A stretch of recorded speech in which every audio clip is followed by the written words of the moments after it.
नमस्ते बच्चों, स्वागत है आपका फिर से। आइए आज क्लास 8 के साइंस का दूसरा चैप्टर जो है वो आपने पूरा पढ़ लिया है। अब उसके प्रश्न और उत्तर देखते हैं। आइए प्रश्नों को हल करते हैं। धातु और अधातु मतलब metals and non metals, chapter 2। पहला प्रश्न, सही विकल्प का चयन करिए। एक मुलायम धातु जिसे चाकू से आसानी से काटा जा सकता है वो क्या है? चांदी है, पारा है, सोडियम या सोना? तो सोडियम है। और पोटासियम भी होता है। यदि यहाँ ये विकल्प होता तो पोटासियम भी होता। एक उच्च आघात वर्ध धातु जिसका उपयोग खाद्य पदार्थ को पैक करने के लिए किया जाता है, मतलब एक ऐसी धातु है जिसको बहुत ज़्यादा चोट आघात पहुंचाने के बाद उसकी पतली चादर बनाई जा सकती है। क्या है वो? एल्युमिनियम है, सोडियम है, लिथियम है या सोना है? तो एल्युमिनियम है। अगला प्रश्न, एक अधातु जिसमें चमक होती है वो क्या है? कोयला है, आयोडीन है, सल्फर है या ब्रोमीन है? तो इसका सही उत्तर होगा आयोडीन, जो एक अधातु है और इसमें चमक होती है। ये वही आयोडीन है जो खाने वाले नमक में होती है। आइए दूसरा प्रश्न की शुरुआत होती है। खाली जगहों को भरिए। ग्रेफाइट का उपयोग किसके लीड बनाने में किया जाता है? तो जवाब होगा पेंसिल। पेंसिल में जो काले रंग की लीड होती है वो ग्रेफाइट होती है ना, जो कि कार्बन का एक अपर रूप है। ठीक है, एलोट्रोप है। दूसरा, क्लोरीन एक अधातु है जिसका उपयोग किस चीज़ को शुद्ध करने में होता है? तो उत्तर होगा जल। तीसरा सवाल, पहचानिए और नाम लिखिए। एक धातु का नाम बताएं जो द्रव रूप में होता है, मतलब कमरे के तापमान पे वो द्रव अवस्था में होता है, जैसे पानी होता है ना, ठीक उसी तरह। इसका उत्तर होगा मरकरी, जिसको हिंदी में पारा कहते हैं। और इसका उपयोग आपने देखा होगा थर्मामीटर उसमें किया जाता है। जो डॉक्टर होते हैं वो जब आपको बुखार होता है तो डॉक्टर आपका बुखार वो नापता है। किससे नापता है? थर्मामीटर से। तो थर्मामीटर को आप बढ़िया से देखेंगे तो उसके ठीक बीचों बीच एक चमकीली धागे जैसी संरचना दिखेगी आपको, वो होती है पारा। अगला प्रश्न है, एक अधातु का नाम बताएं जो काफ़ी कठोर होता है। अधातु है लेकिन कठोर है, तो वो है हीरा, जो कार्बन का एक अपर रूप है। अभी कुछ देर पहले मैंने क्या बताया? ग्रेफाइट, वो भी कार्बन का अपर रूप है और हीरा भी कार्बन का अपर रूप है। लेकिन हीरा में खासियत है कि वो काफ़ी कठोर होता है ना। तो अपर रूप किसको बोलते हैं? जो तत्व कई रूपों में पाए जाते हैं उन्हें अपर रूप कहते हैं। जैसे कार्बन के अपर रूप हो गए हीरा, ग्रेफाइट, कोयला, ये सब। और ऑक्सीजन के अपर रूप, एक तो ऑक्सीजन हो गया और दूसरा ओजोन। फॉर्मूला अलग होता है, रासायनिक संरचना अलग अलग होगी। अगला सवाल, बिजली के तार बनाने के लिए तांबे को सबसे ज़्यादा उपयुक्त क्यों माना जाता है? तो जवाब है कि बिजली के तार बनाने में तांबा सबसे उपयुक्त इसलिए माना जाता है क्योंकि तांबा विद्युत का एक अच्छा सुचालक है। दूसरा, तांबा में एल्युमिनियम की तुलना में तन्यता मतलब खिंचाने का गुण, लचीलापन का गुण अधिक होता है, जिसके कारण इसे पतली तार के रूप में आसानी से बनाया जा सकता है। और क्या गुण हो सकता है? यह सोना और चांदी से काफ़ी सस्ता भी होता है। और चौथी बात है कि सोना और चांदी की तुलना में तांबा ऊष्मा का उतना अच्छा चालक नहीं है, जिसके कारण विद्युत शक्ति का ह्रास भी अपेक्षाकृत सोना और चांदी की तुलना में कम होता है। पांचवा सवाल, धातु और अधातु के तीन उपयोग लिखिए।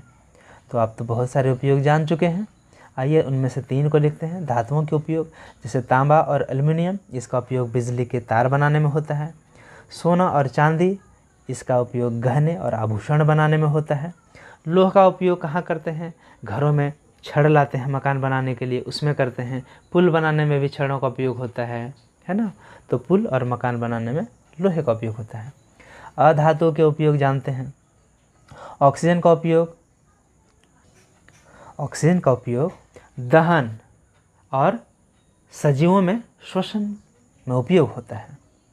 दहन मतलब किसी चीज़ का जलना, और जब ऑक्सीजन नहीं होगा तो फिर वहाँ आग कैसे लगेगी। और आप जानते हैं सजीवों में कोशिकीय श्वसन होता है, तो वो ग्लूकोज जो है ऑक्सीजन की उपस्थिति में टूटता है और एनर्जी बनती है। दूसरा क्लोरीन, इसका उपयोग कीड़ों को मारने के रूप में होता है। आप जानते हैं जब बरसात के दिनों में कुआं में पानी ज़्यादा हो जाता है तो क्लोरीन डाला जाता है ना, ब्लीचिंग पाउडर डाला जाता है। तो ब्लीचिंग पाउडर में जो क्लोरीन तत्व है वही कीटाणुओं को मारने का काम करता है। अगला है हाइड्रोजन, इसका उपयोग ईंधन के रूप में होता है। और आप ये भी जानते हैं कि हाइड्रोजन का ऊष्मीय मान सबसे अधिक होता है और सबसे अच्छा ईंधन माना जाता है। अगला प्रश्न, कारण बताइए, एल्युमिनियम की पन्नी का उपयोग खाद्य सामग्री को लपेटने में क्यों किया जाता है। तो कारण है एल्युमिनियम की पन्नी का उपयोग खाद्य सामग्री मैंने खाने वाली चीज़ों को लपेटने में इसीलिए किया जाता है क्योंकि एल्युमिनियम धातु काफ़ी आघात वर्धनीय है, जिसके कारण इसकी पतली पन्नी बनाई जा सकती है। दूसरा, यह जल से आसानी से अभिक्रिया नहीं करते हैं, जिसके कारण खाद्य सामग्री खराब नहीं होती है और खाद्य सामग्री का स्वाद भी नहीं बदलता है।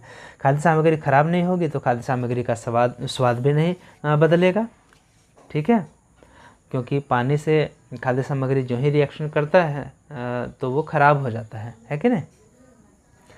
अगला सवाल है, सोडियम और पोटेशियम को मिट्टी के तेल में क्यों रखा जाता है, मतलब किरासन तेल में क्यों रखा जाता है। जवाब है सोडियम और पोटेशियम, ये जो दोनों धातु हैं ऑक्सीजन और जल के साथ तेज़ी से अभिक्रिया कर लेते हैं और यही कारण है कि इन्हें मिट्टी के तेल में डुबा कर रखना पड़ता है। 7वां सवाल, क्या होता है जब हाइड्रोक्लोरिक अम्ल में जिंक मतलब जस्ता का टुकड़ा डाला जाता है। तो उत्तर है, जब डाइल्यूट मतलब तनु पतला कम सांद्र वाला हाइड्रोक्लोरिक अम्ल में जिंक यानी जस्ता का टुकड़ा डाला जाता है तो जिंक का क्लोराइड लवण बनता है और साथ ही साथ हाइड्रोजन गैस मुक्त होती है। यही मुख्य रूप से होता है।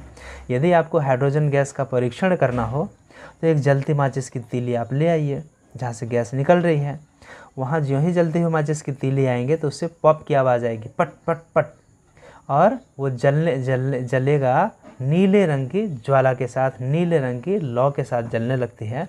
इसका मतलब हुआ कि वो हाइड्रोजन गैस है। पॉपअप की जो आवाज़ आती है और नीली ज्वाला के साथ जलती है तो वो हाइड्रोजन गैस है। क्यों? क्योंकि सबसे ज़्यादा ऊष्मीयमान है ना और तुरंत आग पकड़ने वाली, तो ये हाइड्रोजन होती है। 8वां सवाल है, क्या आप नींबू के अचार को, अचार नहीं, अचार तो हो गया व्यवहार, क्या आप नींबू के अचार को एल्यूमिनियम के पात्रों में बर्तनों में रख सकते हैं? यदि नहीं तो क्यों? तो उत्तर है, हम नींबू के अचार को एल्यूमिनियम के पात्रों या बर्तनों में नहीं रख सकते हैं क्योंकि नींबू में साइट्रिक अम्ल होता है, मतलब अम्ल होता है, और एल्यूमिनियम धातु अम्ल से अभिक्रिया करके अचार को खराब कर देते हैं, जिससे अचार का स्वाद भी खराब हो जाता है। समझ गए? तो इतने ही प्रश्न थे, 8 प्रश्न समाप्त होता है। तो बच्चों कैसा लगा, और यदि कोई और डाउट हो तो आप कमेंट बॉक्स में लिखें, मैं उसमें और सुधार करूंगा और आपके प्रश्नों के फिर जवाब देने के लिए नई वीडियो बनाऊंगा। तो बच्चों इस वीडियो में इतना ही, मिलते हैं अगले वीडियो में फिर कोई नए टॉपिक के साथ। नया टॉपिक होगा सूक्ष्म जीव के प्रश्न उत्तर, तीसरा चैप्टर यही है साइंस का।